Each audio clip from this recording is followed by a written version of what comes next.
Patuloy na isinusulong ng Department of Energy o DOE ang Fuel Discount Program na layong magbigay ng diskwento sa mga Public Utility Vehicles or PUV, Transportation Network Vehicle Services or TNVS, delivery riders at iba pa. Ito ay sa gitna ng patuloy na pagtaas ng presyo ng produktong petrolyo sa pandaigdigang merkado na labis na nakakaapekto sa iba't ibang sektor ng transportasyon. Ayon sa DOE, patuloy itong nakikipag-ugnayan sa mga oil company sa bansa upang mapanatili at mapalawak pa ang fuel discount program para sa mga motorista.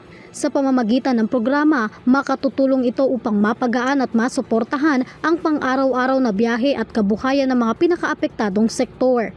Inanunsyo rin ng DOE na lagi itong maglalabas ng updated na list ng mga gasolinahang magbibigay ng diskwento, kabilang na ang designated discount day, loyalty programs, at iba pang promos na maaaring makatulong at makinabang ang mga motorista.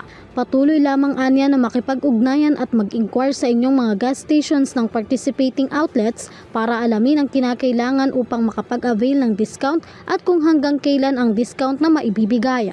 Para sa EuroTV News, Graciela Corazon, sumasaludo sa bawat Pilipino.